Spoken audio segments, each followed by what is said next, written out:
Assalamualaikum warahmatullahi wabarakatuh. Waalaikumsalam warahmatullahi wabarakatuh. A'udzubillahi minasyaitonirrajim. Bismillahirrahmanirrahim. Alhamdulillahirabbil alamin. Allahumma sholli ala Muhammad wa ali Muhammad. Allahumma ya muqallibal qulub, sabit qulubana ala dinik. Allahumma ftah qulubana ka futuhil arifin wa nawwir qulubana bihidayatil yakin. Kuliah kuliah hari ini tadinya Bapak ingin membahas tentang ketakwaan ya, tapi jangan dulu ke sana lah. Kita akan bahas ini dulu ya, membahas masih dasar-dasar sebelum takwa lah, pra takwa ini ya. Karena bicara takwa itu harus sudah beriman ya. Jadi orang tidak bisa disebut bertakwa kalau imannya belum kokoh, kalau ibadahnya belum yakin, gitu ya. Jadi membahas takwa hanya sia-sia saja. Karena itu Bapak sekarang akan memperdalam masalah keimanan dan peribadatan. Nah, jadi ada hadis qudsi ya. Tahu hadis qudsi? Hadis qudsi itu apa? Pernah dengar nggak hadis qudsi? Pernah dengar? Ada hadis qudsi.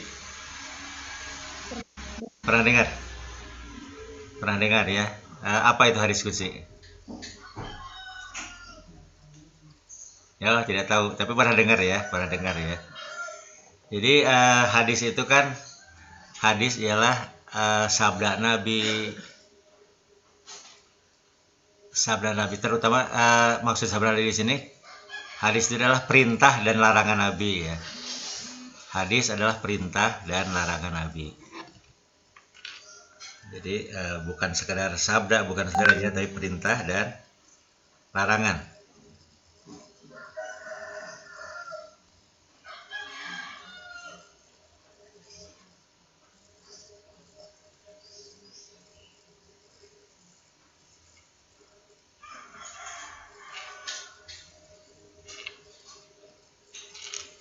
Nah, jadi itu apa? Ini ya, jadi wajib gitu ya, wajib apa? Perintah wajib, perintah sunat, dan larangan. Nah, itu namanya hadis ya, hadis itu. Bukan sekedar sabda, bukan sekedar gitu kan. Bukan sekedar kata-kata Nabi, tapi berhubungan dengan perintah dan larangan. Nah, yang kedua, hadis itu adalah rekaman teladan Nabi ya, teladan Nabi dalam beragama. Teladan dalam beragama ya. Bukan teladan dalam ini dalam apa? Dalam berpakaian gitu, bukan ya. Ada orang kan yang merasa menilai Nabi. Merasa menilai Nabi hanya dari sudut pakaiannya saja. Dari sudut berjenggotnya saja gitu kan. Oh, Nabi itu berjenggot ya, kalau gitu kita harus berjenggot. Wah, itu kan salah kaprah ya. Itu salah kaprah. Nabi itu berjenggot bukan Nabi memelihara jenggot, bukan ya. Seperti kita kan, kita berambut ya. Kepala kita berambut, bukan kita memelihara rambut, bukan. Tapi rambutnya tumbuh sendiri. Tumbuh sendiri. Nah, terus rambut itu ya dirapihkan, disisir, dikeramas, dipotong. Nah, itu ya, Nabi itu punya jenggot ya. Jenggotnya pasti diurus ya. Kalau nggak diurus kan acak-acakan. Rambut juga kalau nggak diurus kan acak-acakan ya, rambut juga ya. Itu mah kan alamiah saja, bukan ciri-ciri Nabi, bukan. Itu mah ciri manusia gitu kan, ciri manusia. Jadi kalau orang Arab itu ya umumnya berjenggot, orang Arab ya. Orang Indonesia ya, kalau orang Indonesia yang berjenggot ya tumbuh juga jenggotnya ya, tapi jarang kan. Orang Indonesia jarang tumbuh jenggot, jangan. Nah, jadi meneladani Nabi bukan berjenggot, bukan. Itu mah ciri khas orang Arab lah gitu kan. Abu Lahab juga berjenggot sama gitu kan. Oh, pakai baju damis Nabi itu gitu kan. Meniru pakai baju damis. Nah, itu bukan melayani Nabi, bukan ya. Orang Arab itu pakai damis. Abu Lahab juga pakai damis sama gitu kan.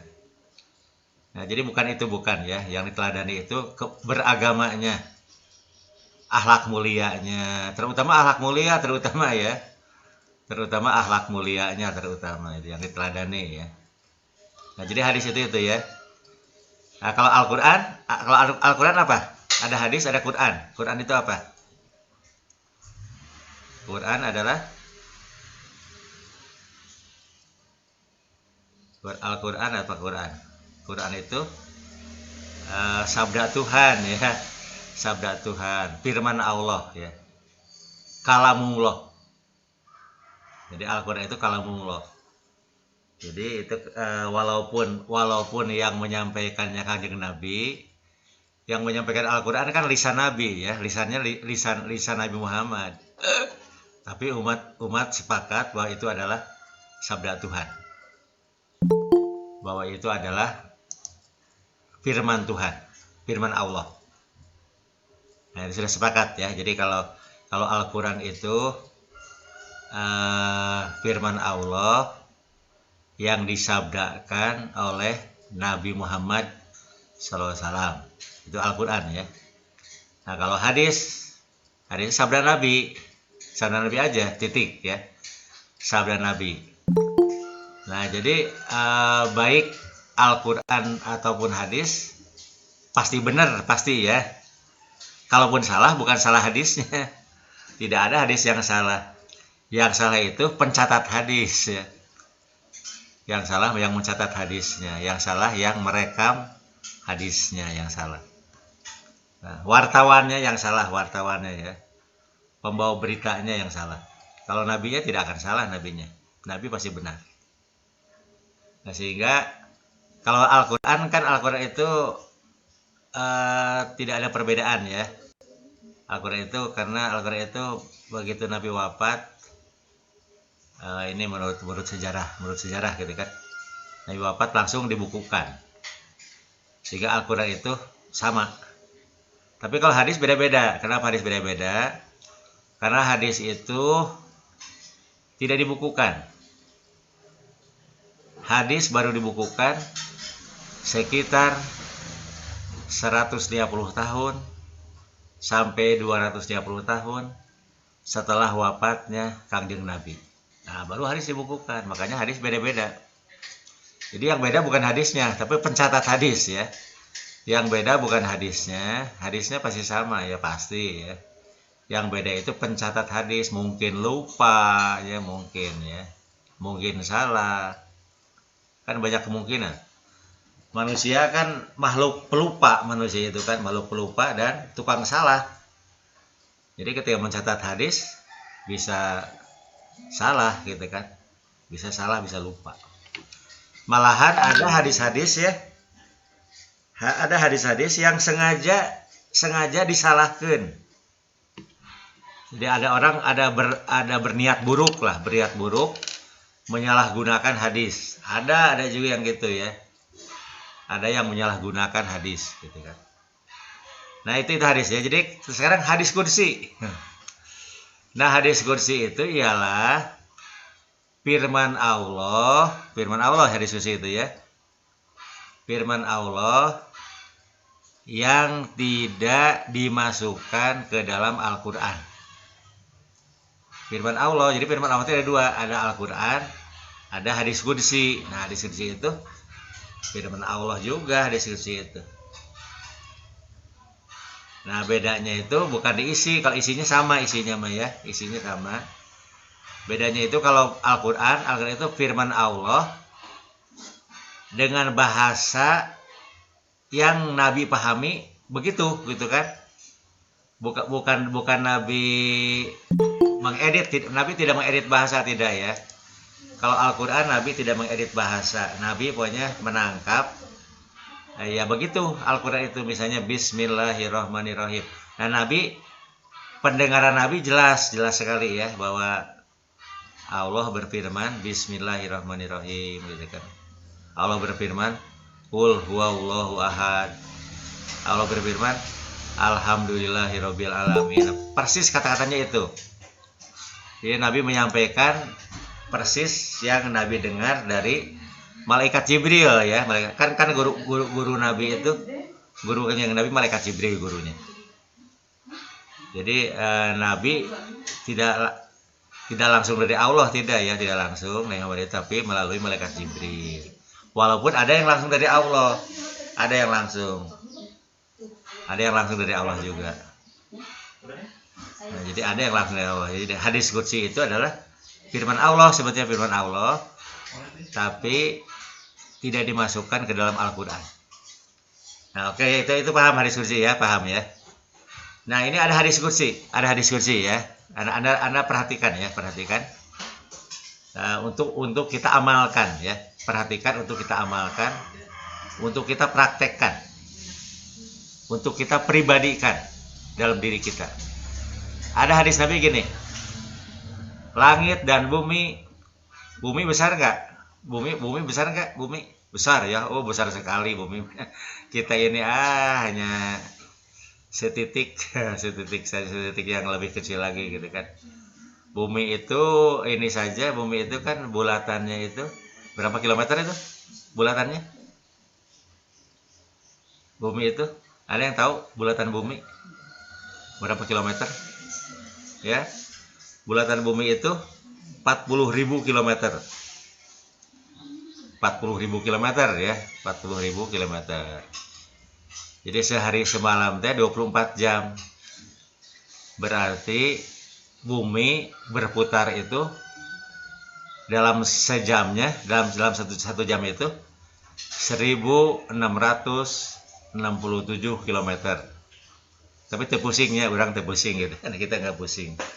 Padahal bumi berputar dengan kencang sekali gitu, kencangnya luar biasa. Nah, bumi itu besar sekali ya, 40.000 kilometer coba itu ini bulatannya ya. Pulau Jawa itu panjangnya dari Anyar sampai Situbondo, sampai Banyuwangi ya. Ujung timur Pulau Jawa itu Banyuwangi. Ujung baratnya Cilegon, Anyer gitu kan. Nah, dari Anyer sampai ini pakai jalan darat ya 1000 km. Kalau jalur udara mungkin lebih singkat ya, mungkin hanya berapa kilometer lah. Mungkin hanya 700 km gitu kan, 700 atau 600 km. Jadi artinya bumi itu bulatannya ini sekitar 60 lipat Pulau Jawa gitu kan, 60 lipat panjangnya Pulau Jawa. Nah, besar sekali ya. Langit besar, lebih besar dari bumi ya langit ya. Langit itu wah jutaan lipat ya, jutaan lipat bumi ya. Nah, ada hadis qudsi begini, hadis qudsi ya. Bumi dan langit tidak bisa memuatku. Bumi dan langit tidak bisa memuatku. Bumi dan langit tidak bisa memuatku. Padahal langit besar ya. Tapi bumi dan langit tidak bisa memuat Allah, tidak bisa. Tidak bisa memuat Allah, tidak bisa ya. Bumi dan langit tidak bisa memuatku. Yang bisa memuatku hanyalah hamba-hambaku yang beriman dan hatinya lembut. Yang bisa memuatku hanyalah hamba-hambaku yang beriman, yang hatinya lembut. Jadi beriman saja. Kalau beriman hatinya tidak lembut, tidak bisa memuat Allah, tidak bisa ya. Nah, maksudnya apa maksudnya? Jadi Allah ya, Tuhan hanya bisa dikenali, hanya bisa didekati oleh manusia beriman yang hatinya lembut, yang hatinya halus. Nah, itu ya. Jadi apa? Tuhan itu maha lembut, tapi maha besar. Nah, Tuhan hanya bisa dimuat oleh manusia yang beriman, yang hatinya lembut. Nah, itu ya. Nah, itu makanya kata sabda Nabi kan, aku diutus ke dunia untuk menyempurnakan akhlak mulia. Kenapa harus berakhlak mulia gitu kan? Karena akhlak mulia itu lahir dari hati yang lembut. Kalau hatinya kasar, bahkan hatinya biasa-biasa, tidak mungkin keluar yang lembut, tidak mungkin. Tidak mungkin berakhlak mulia. Orang bicara sopan ya, sopan. Bicara sopan. Orang yang sopan itu kenapa? Orang sopan itu karena hatinya lembut. Hatinya halus. Kalau hatinya kasar tidak mungkin sopan. Kalau hatinya kasar tidak mungkin sopan ya, pasti biasa-biasa lah, biasa-biasa. Nah, malahan ini ya. Jadi kalau Anda perhatikan ada orang yang bicaranya kasar itu karena hatinya kasar. Hatinya keras hatinya. Kalau ada orang yang bicaranya sompral, nah itu hatinya keras. Kalau ada orang yang akhlaknya buruk, nah itu karena hatinya keras. Kalau ada orang yang sombong, itu karena hatinya keras. Kalau ada orang yang ria, yang ujub, ria, itu karena hatinya keras. Nah, kalau hatinya lembut, pasti sopan ya. Pasti orangnya sopan, rendah hati gitu kan. Tidak ada kesombongan sekecil pun. Sedikit pun tidak ada sombong. Nah, itu kalau yang hatinya halus. Nah, jadi Allah itu hanya bisa gitu kan, hanya bisa dikenali, hanya bisa didekati oleh orang-orang beriman yang berhati lembut. Nah, ada catat khusus ya. Jadi Allah hanya bisa didekati oleh orang beriman yang hatinya lembut. Jadi jangan berharap ke surga ya. Jangan berharap ke surga kalau dia biasa-biasa, lebih-lebih kasar. Walaupun rajin ibadah. Ibadahnya sia-sia. Nah itu ya, ini yang harus dicatat khusus ya. Jadi karena itu Bapak kan sejak awal kuliah sudah menegaskan. Bahwa bertauhid saja, beriman saja, berakidah saja sia-sia jika akhlaknya buruk. Beribadah saja, rajin ibadah juga sia-sia jika akhlaknya buruk. Percuma. Karena ibadah gitu kan. Toh Allah tidak akan menerima ibadahnya. Untuk apa bertauhid? Allah akan menolak tauhidnya gitu kan. Kalau orang akhlaknya buruk. Kenapa akhlak buruk itu? Karena keluar dari hati yang busuk, hati yang kasar. Nah makanya Anda beragama. Anda dalam beragama, Anda jangan kagum dengan kepintaran. Agama itu tidak butuh pintar, tidak harus. Orang yang pintar itu yang jenius ya, yang pintar ceramah agama. Anda jangan kagum, jangan itu ya. Itu mah kecerdasan saja itu mah. Karena agama itu akhlak mulia gitu kan. Akhlak mulia agama itu. Nah itu ya, jadi ini Anda harus satu susah. Jadi beriman. Nah makanya ini beriman, rukun iman pertama, iman kepada Allah. Nah iman kepada Allah itu kan Bapak sudah tegaskan ya. Bukan sekedar percaya adanya Allah. Kalau sekedar percaya adanya Tuhan, semua manusia itu percaya adanya Tuhan. Mana ada manusia yang tidak bertuhan? Tidak mungkin ada manusia yang tidak bertuhan, tidak mungkin ya. Pasti manusia itu percaya pada Tuhan. Nah, makanya dalam kajian psikologinya, psikologi agama, semua manusia itu bertuhan. Yang disebut ateis ya, ateis itu kan tidak bertuhan artinya ya, ateis itu tidak bertuhan. Maksudnya bukan tidak bertuhan, bukan. Maksudnya orang ateis itu Tuhan tidak dijadikan tujuan. Bukan tidak percaya, mereka percaya ada Tuhan. Tapi Tuhan bukan tempat bersandar. Tuhan bukan tujuan. Tujuan orang ateis apa? Dunia. Tujuannya dunia saja, tujuannya cari kekayaan, cari kesenangan gitu kan. Cari hiburan gitu kan. Nah, itu orang-orang ateis ya.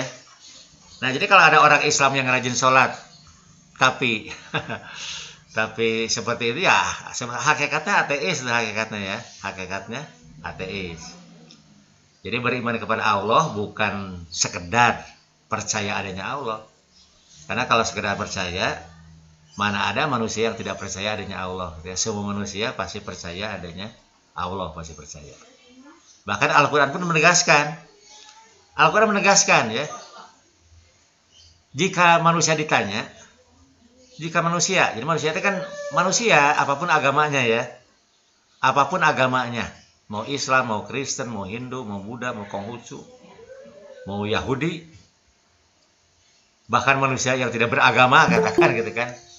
Bahkan jika ada manusia yang tidak beragama, misalkan ditanya, siapa pencipta langit dan bumi? Nah, manusia itu akan menjawab serempak. Yang menciptakan bumi dan langit adalah Allah. Tuhan yang menciptakan itu, gitu kan. Jadi sepakat, orang ateis pun sepakat. Yang menciptakan bumi dan langit itu adalah Allah, gitu kan. Nah, gitu ya. Ini Al-Quran menegaskan ya. Jadi jika manusia ditanya, siapa pencipta langit dan bumi? Mereka akan kompak menjawab bahwa penciptanya adalah Allah. Nah, jadi apakah dengan itu lantas orang itu beriman? Nah, enggak gitu kan. Iman tidak cukup dengan sekedar percaya, tidak cukup. Tapi beriman itu harus menjadikan Tuhan itu dekat. Dekat dengan dirinya. Nah, sedangkan Tuhan punya rumus ya. Allah itu punya rumus. Rumusnya apa itu rumusnya?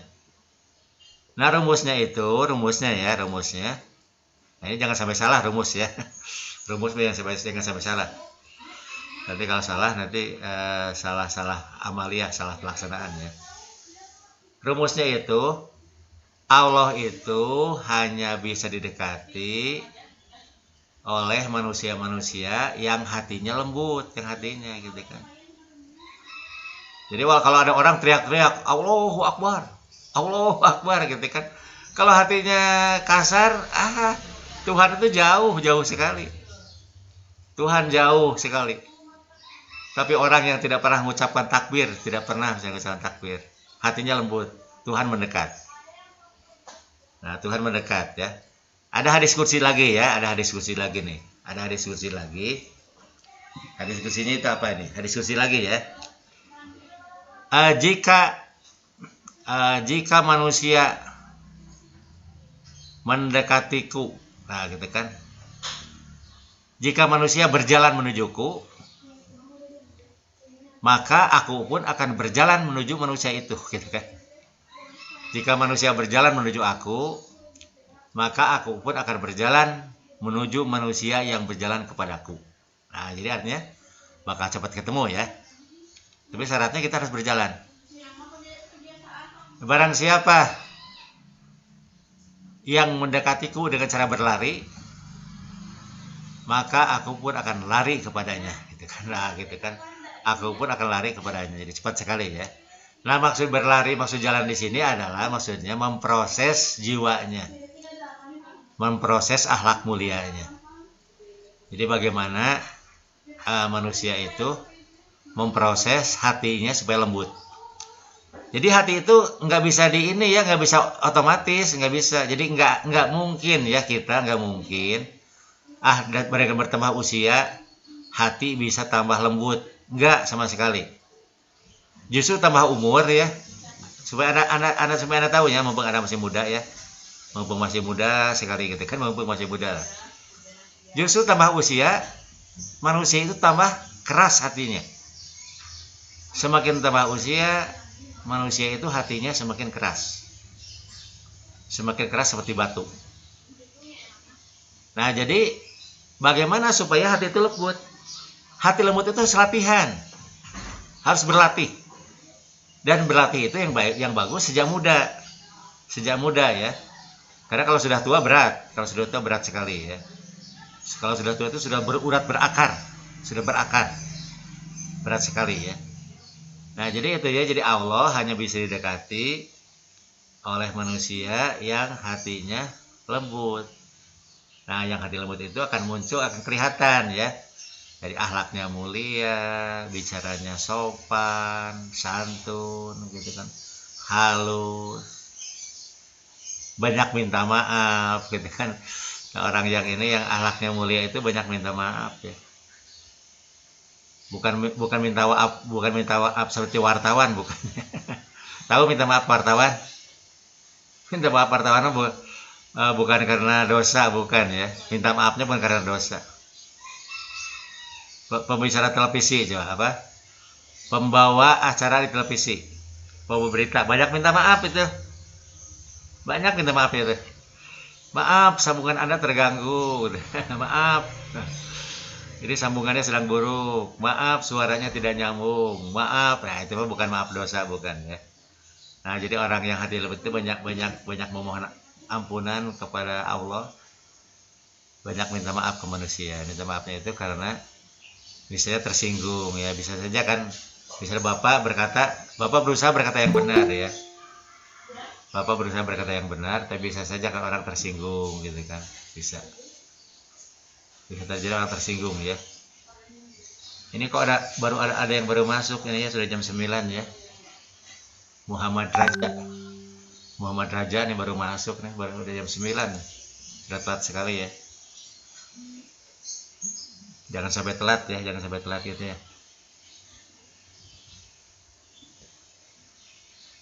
Nah gitu ya, jadi apa?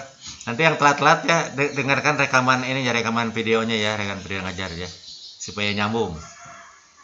Agama itu didengarkan utuh saja, banyak setannya ya. Kalau agama itu banyak setannya ya.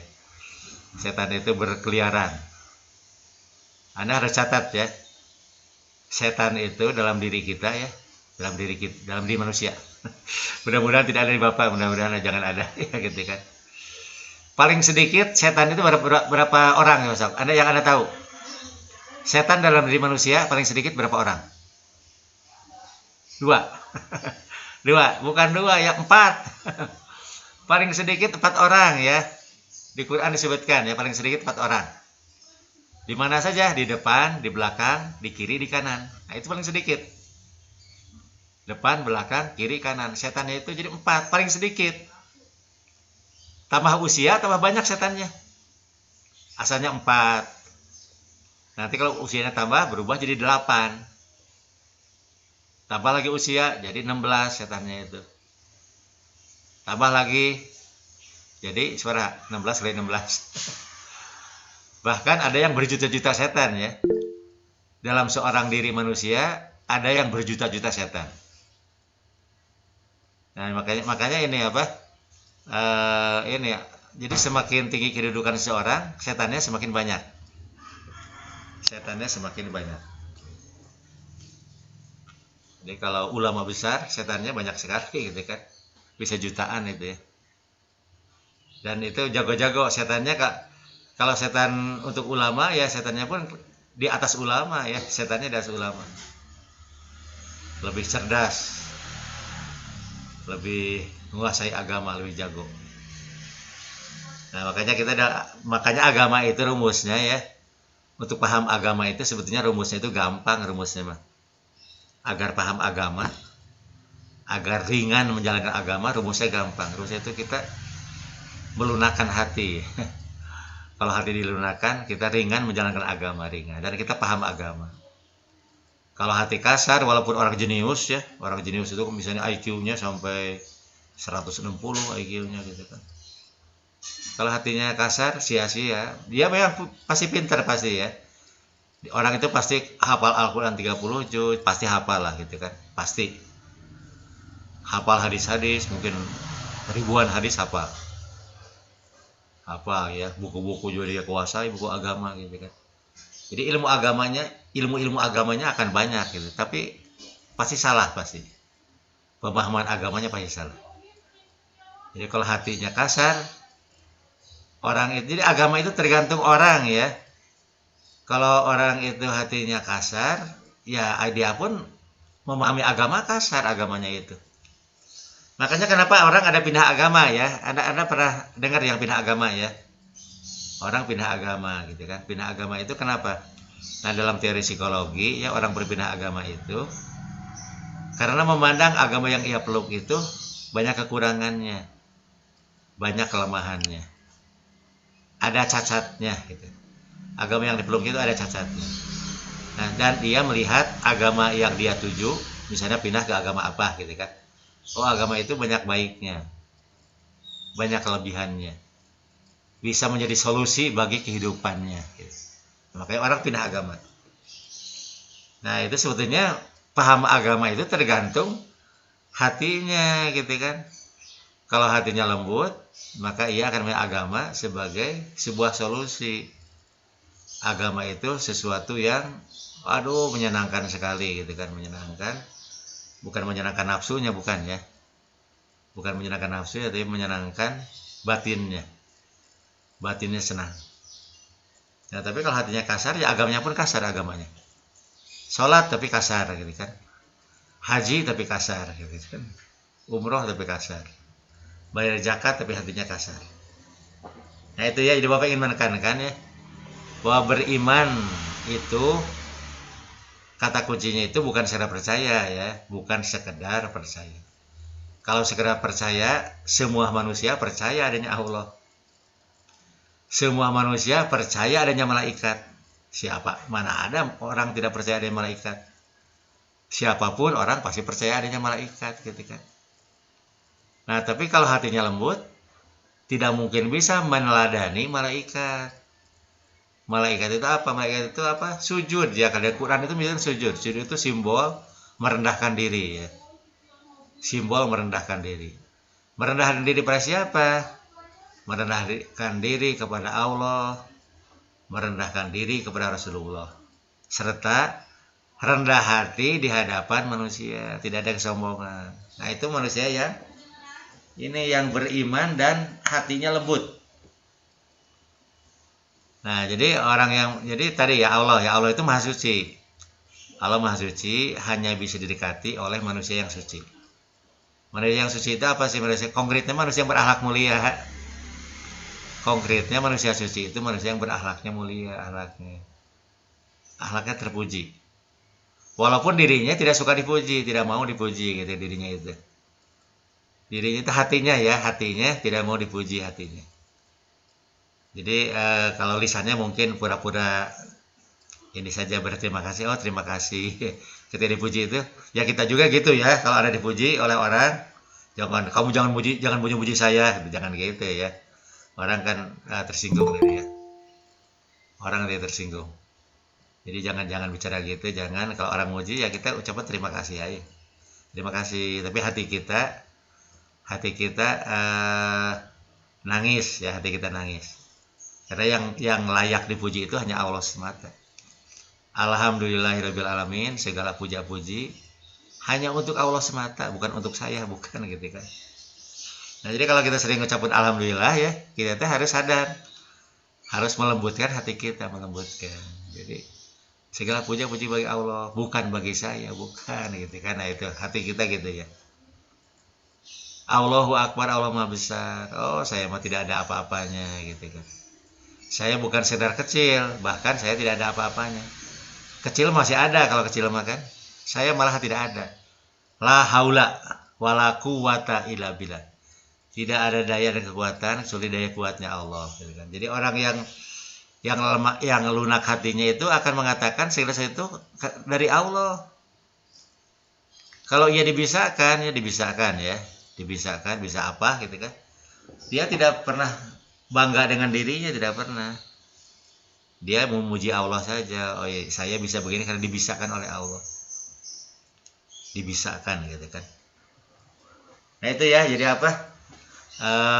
Jadi ada hadis Nabi, tadi hadis kursi ya. Hadis kursi itu, langit dan bumi tidak bisa memuatku. Yang bisa memuatku hanyalah hamba-hambaku yang beriman, yang hatinya lembut. Yang hatinya lembut. Nah, ada hadis kursi lagi. Tadi hadis kursi yang keduanya tadi apa? Jika manusia berjalan menuju aku, ya, jika manusia berjalan menuju aku, maka aku pun akan berjalan menujunya. Dan jika manusia berlari menujuku, maka aku akan lebih cepat lagi berlari kepadanya, gitu kan. Sehingga akhirnya berjumpa, gitu ya. Berjumpa antara Allah dan hamba-hambanya, gitu, berjumpa. Nah, gitu ya. Jadi apa itu hadis kunci kedua ya. Jadi tentang beriman ya, supaya beriman itu kita jangan punya rumus beriman adalah percaya, bukan itu ya. Bukan hanya percaya, ada percaya mah semua manusia percaya. Beriman itu percaya dan gitu kan.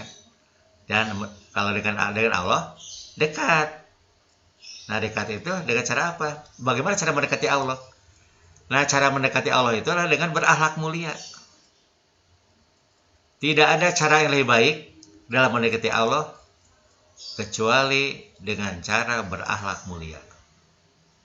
Berakhlak mulia itu apa? Berjiwa al-fakir, rendah hati ya.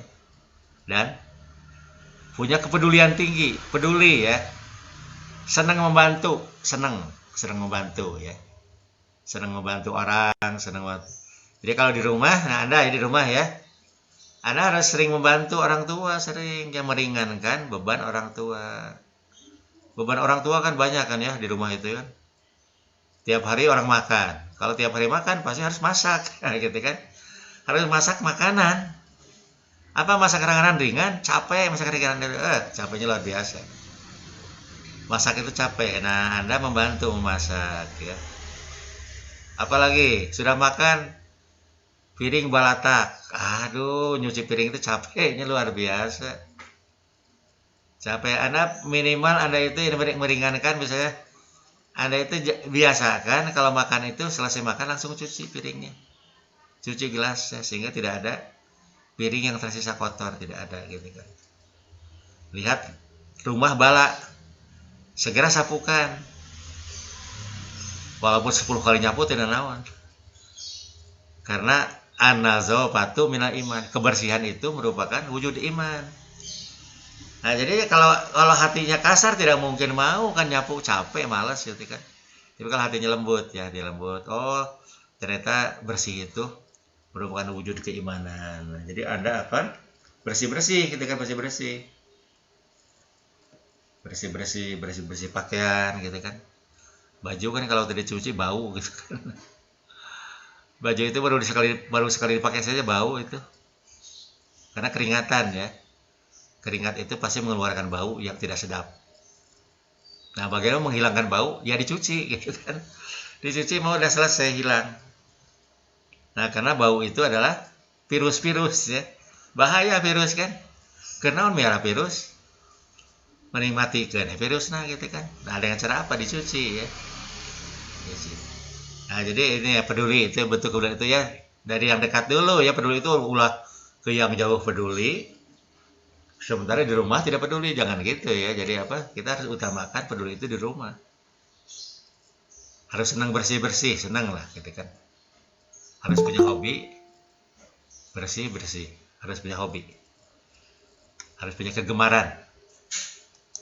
Nah, jadi kalau Anda ini kan rumuskan ya. Rukun iman yang 6 itu bisa dijalankan oleh orang yang berhati lembut. Iman apa saja? Tadi iman kepada Allah sudah jelas ya. Allah hanya bisa didekati oleh manusia beriman yang hatinya lembut. Hatinya kasar tidak bisa. Allah mau tidak sepen. Tidak suka dengan yang hatinya kasar, Allah tidak suka. Makanya mungkin ada pernah dengar hadis ya. Anda mungkin pernah dengar hadis karena ini populer hadisnya itu. Maksudnya populer itu sering diungkapkan oleh para ustadz, sering disampaikan ya. Oleh guru ngaji modelnya kita sering disampaikan. Apa hadisnya itu? Hadis Nabi itu inna wallaha la yanzuru ila al-sabikum wala ajsamikum wala apa? Walakinna allaha yanzuru ila qulubikum. Allah tidak melihat suara kamu. Allah tidak melihat pendapatnya, teorinya, penguasaan ilmu agamanya. Allah nggak melihat itu. Wala yanzuru ila asabikum, tidak juga melihat pakaiannya. Apanya pakaiannya pakai baju biasa-biasa, apa pakai cingkrang. Enggak, Allah nggak lihat itu. Allah tidak melihat itu ya, tidak dilihat. Tidak dilihat. Tidak melihat penampilan kamu nggak dilihat. Oh, penampilannya seperti ustadz, penampilannya gitu, soleh gitu kan. Bukan, Allah tidak melihat. Allah tidak melihat. Sholat nggak dilihat. Gitu kan, sholat lohor 4 rakaat nggak dilihat. Yang dilihat apanya? Yang dilihat itu adalah hatinya, yang dilihat itu ya. Sholat, kalau hatinya kasar, Allah nggak melihat sholat. Allah tidak tahu kalau orang itu sholat. Makanya dicoret. Tidak ada di catatan amal itu, tidak ada sholat. Padahal saya sholat Isya malam hari saya itu langsung tahajud. Tahajudnya 15 rakaat. Nah, itu ada catatannya gitu kan. Nah, jangan aneh tidak catatannya itu. Kenapa tidak catatan? Karena Allah melihat hatinya. Kalau hatinya kasar, ya nggak mau, Allah tidak akan mencatat, tidak akan sama sekali. Jadi sholat sia-sia ya kalau hatinya kasar, sia-sia sekali. Nah, makanya rumus beragama itu, Bapak di awal kan sudah sebutkan ya, al-fakir, berjiwa al-fakir dan peduli tinggi. Sedangkan al-fakir dan al-peduli itu hanya bisa dilakukan oleh orang yang hatinya lembut, halus hatinya. Nah itu ya, jadi beriman kepada Allah, beriman kepada malaikat, beriman kepada kitab. Beriman kepada kitab itu menjalankan perintah Allah dalam Al-Quran. Menjalankan larangan Allah dalam Al-Quran. Apa yang Allah perintahkan dalam Al-Quran, saya jalankan. Apa yang Allah larang dalam Al-Quran, ya aku tinggalkan gitu kan. Nah tapi itu menjalankan dan perintah dan larangan itu hanya bisa dilakukan oleh orang yang hatinya lembut. Hatinya kasar tidak bisa. Nabi beriman kepada Rasul. Beriman kepada Rasul itu kan berguru ke Rasul, berguru ya. Menjadikan Rasul sebagai guru. Siapa yang mau berguru ke Rasul? Iblis kan tidak mau berguru ke Rasul, iblis gitu kan. Jadi yang mau berguru ke Rasul itu siapa? Di Quran disebutkan yang mau berguru ke Rasul itu hanyalah malaikat. Nah, artinya hanya manusia malaikat yang bisa berguru ke Rasul. Manusia malaikat itu apa? Manusia yang sujud ya. Yang rela sujud kepada Rasul. Nah, itu baru bisa berguru. Baru bisa beriman. Beriman kepada Rasul. Beriman ke hari akhir. Hari akhir itu apa? Menyiapkan bekal yang benar untuk akhirat. Disiapkan. Jadi bukan sekedar percaya akan terjadi hari kiamat ya. Kalau itu semua manusia percaya. Mana ada manusia tidak percaya? Semua manusia percaya akan terjadinya hari akhir. Nah, jadi beriman kepada hari akhir bukan itu, justru ini kita menyiapkan bekal yang benar ya, bekal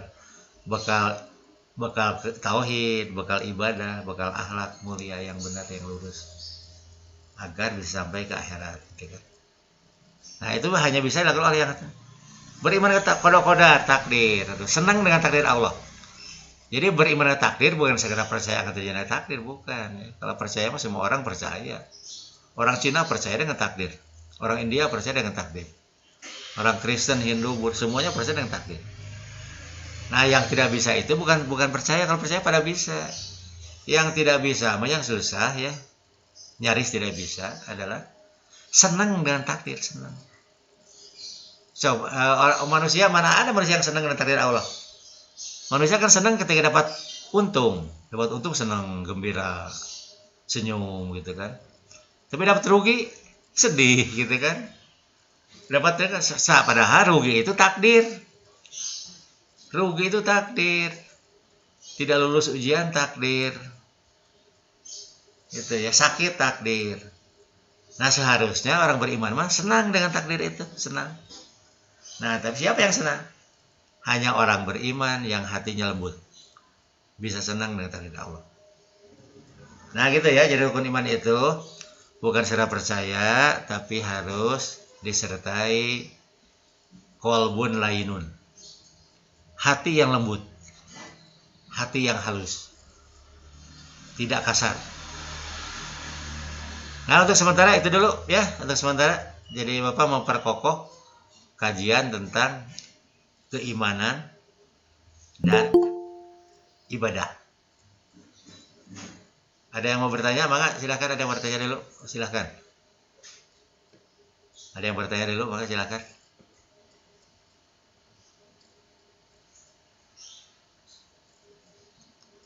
Akhirnya boleh naros, maka. Pak, izin bertanya. Mangga, silahkan. Ayang ya, Ayang Widya. Bapak, apa misalnya ada orang nih yang berhati keras, tapi dia tuh ingin mengubahnya untuk menjadi berhati lembut, itu tuh apa bisa? Oke ya. Ada orang yang punya hati keras. Orang itu ingin mengubahnya. Apa bisa? Oh, bisa sekali ya. Justru yang bisa itu yang punya keinginan. Saya ingin mengubah. Nah, itu yang bisa.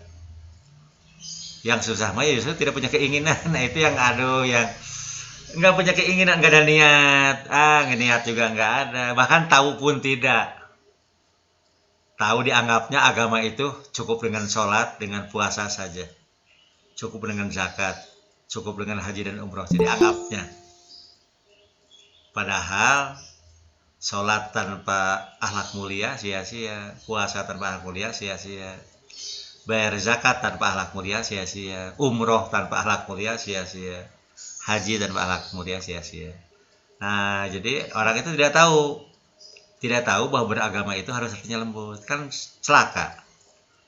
Pas mati hatinya sedang kasar. Nauzubillah min dzalik ya. Matinya su'ul khotimah ya. Matinya pasti su'ul khotimah. Pasti buruk. Nasibnya buruk. Nah, jadi yang ini mah yang justru langka ya, manusia langka itu. Manusia yang sadar dirinya ya, aduh saya ini hati saya ini keras, kasar saya itu. Tapi saya ingin mengubahnya. Nah, itu justru yang bagus ya. Wah, bagus sekali.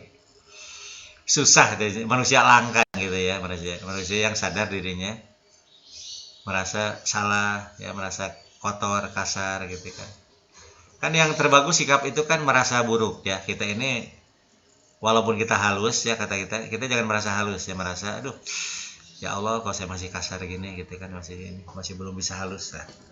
Nah, jadi orang yang merasa sadar itu justru akan bisa berubah, yang gitu, yang bisa itu yang berubah. Di zaman itu ya, di zaman Nabi Isa kalau nggak salah ya, pas antara Nabi Isa dan Muhammad itu ada seorang pembunuh. Oh, penjahat luar biasa itu, penjahat luar biasa. Tapi setiap kali dia itu nah, sampai dia muncul suatu saat ya, dia menyesali perbuatannya, padahal dia sudah membunuh 99 orang. Wah, menyesal luar biasa, menyesal gitu ya, aduh, menyesalnya luar biasa ya. Dia ingin berbuat baik. Nah, tapi dia tidak tahu caranya, bagaimana cara tobat. Bagaimana cara tobat dari dosa yang sangat jahat ini. Saya sudah membunuh 99 orang. Nah, akhirnya dia datang ke seorang ulama. Nah, ini ulama sok suci nih. Ulama sok suci. Ulama yang tidak ngerti agama ini, orang ulama tapi tidak ngerti agama ini. Datang ke seorang ulama, dia bertanya, wahai Ustadz, orangnya Ustadz, Tad gitu kan, atau Pak Kiai, atau Mama gitu kan. Kalau di Arab Syekh gitu kan. Saya ini dosanya besar sekali, dosanya besar sekali, saya ingin bertobat. Apakah Allah menerima tobat saya? Oh, kata sang ulama itu, oh iya, Allah Maha penerima tobat. Emang dosa kamu sebesar apa gitu kan? Nah, dia jawab, saya sudah membunuh 99 orang. Nah, si ulama kaget. Hah? Membunuh 99 gitu. Membunuh seorang saja dosanya sangat besar. Di Quran disebutkan, barang siapa yang membunuh seorang manusia, maka sama saja dia itu sudah membunuh seluruh manusia. Barang siapa yang menyelamatkan nyawa seorang manusia, sama saja dia telah menyelamatkan seluruh manusia. Kamu membunuh 99 gitu kan. Membunuh seorang saja dosanya sangat besar. Aku tidak tahu apa Allah menerima tobatnya atau tidak gitu kan. Ini 99 yang dulu. Jadi gimana Pak Kiai? Apa saya bisa bertobat? Ah, nggak bisa, Cina. Kamu nggak bisa bertobat. Sia-sia tobat juga. Dosa kamu sudah, wah, berurat berakar. Sudah jadi karang, keras sekali gitu kan. Nah, dia marah kan? Dia aduh, kalau saya tidak bisa bertobat, sia-sia sekalian aja jadi sekalian aja saya jadi iblis lah gitu kan. Sekalian saya jadi iblis. Sekalian saya jadi setan. Dia bunuh ulama itu, dia bunuh. Sehingga jumlahnya genap 100 orang yang dia bunuh. Nah, setelah membunuh dia menyesal lagi, menyesal kok kenapa mau bunuh gitu kan. Kenapa saya tidak bertanya ke yang lain saja gitu kan. Nah, dia menyesal sekali, menyesal gitu. Ya tobat lah gitu kan, ya Allah gitu kan. Saya ingin bertobat, gimana caranya tobatnya ini kalau saya besar sekali gitu kan. Ya kepada siapa saya bertanya gitu kan. Nah, ya dia datang lagi seorang ulama ini. Nah, ulama ini ulama yang beragama ya ulamanya. Nah, dia tahu jadi orang beragama yang benar kan. Tahu guru sejati. Nah, dia bertanya sih itu, saya sudah membunuh 99, bahkan yang 100 itu saya bunuh ulama. Nah, pertanyaannya, apakah saya bisa diterima dosanya yang sangat besar ini oleh Allah? Nah, kata ulama ini, Allah itu kan Maha Pengampun, Maha Penerima Taubat, asalkan kamu sungguh-sungguh mau bertaubat. Nah, kata dia, ya saya mau sungguh-sungguh taubat saya. Ya, kata ulama itu, ya bagus kalau sungguh-sungguh. Hanya aku beritahu, taubat dari dosamu itu sangat berat, sangat berat. Bukan tidak bisa, bisa tapi sangat berat. Karena dosanya kamu sangat berat gitu kan. Nah, kata itu, gimana saya cara tobatnya gitu kan? Pokoknya dengan cara apapun saya siap tobat. Walaupun kata dia, badan saya harus diiris-iris. Jadi untuk menembus tobatnya itu badan saya diiris-iris. Dipotong jarinya satu buku ya, jarinya dipotong, trek gitu kan. Potong lagi sedikit-sedikit dipotong gitu kan. Dihukum picis. Hukum picis itu hukum dibunuh sedikit-sedikit, bertahap pembunuhannya, tidak sekaligus, supaya menderita luar biasa gitu kan. Nah, dia siap, karena saya siap, walaupun mau diiris-iris badan saya, mau badan saya dicacak seperti daging kurban, saya rela, asalkan Allah menerima tobat saya. Nah, kalau gitu kamu harus datang kepada Rasul, karena tobat dari dosa besar hanya bisa dilakukan oleh Rasul. Nah, jadi kamu harus datang ke Rasul. Ya di mana kata dia? Rasulnya di mana? Nah, oleh sang ulama itu ditunjukkan. Nah, Rasulnya di situ tuh. Di gitu kan, kalau sekarang mungkin di Surabaya, di Jawa Timur gitu kan, di Jawa Timur. Kamu bilang, oh iya, terima kasih sekali, terima kasih. Dia berangkat. Nah, jadi yang namanya orang sadar akan kesalahan, aduh saya kasar hatinya nih. Gitu. Itu justru orang bagus. Ciri orang baik itu, di antara ciri orang baik ya. Jadi Anda jangan melihat perbuatan jahat ya. Anda jangan melihat perbuatan jahat dari orang, tapi lihat niat tindaknya ya. Kalau orang itu misalnya kita tahu jahat, ya aduh orang itu preman apa ya nih, tapi dia mengatakan, waduh ya Allah saya ini kok jahat beneran. Nah, itu orang yang baik justru. Orang pelacur itu kan dosa besar, berzina ya. Tapi kalau dia sudah, aduh kapan saya bisa berhenti dari perbuatan buruk ini gitu kan. Kapan saya bisa berhenti? Nah, kalau itu orang baik justru. Orang yang akan cepat bertobat dan pasti Allah menerima tobatnya itu. Nah gitu ya, jadi bagus ya kalau sadar itu. Justru yang susah itu yang untuk membangun kesadaran susah ya. Jadi kita harus berlatih menyadari diri sendiri. Berlatih. Ya, ada lagi pertanyaan? Ada lagi? Nah, kalau tidak ada, ya kita sekian dulu aja ya. Sekian dulu aja, Bapak rekamannya nanti oleh Bapak di-sharekan ya rekamannya. terutama yang kuliahnya telat ya, yang telat yang tidak datang, ini harus ditonton ya, yang telat masuk. Ya, cukup Bapak, cukup sekian saja. Assalamualaikum warahmatullahi wabarakatuh.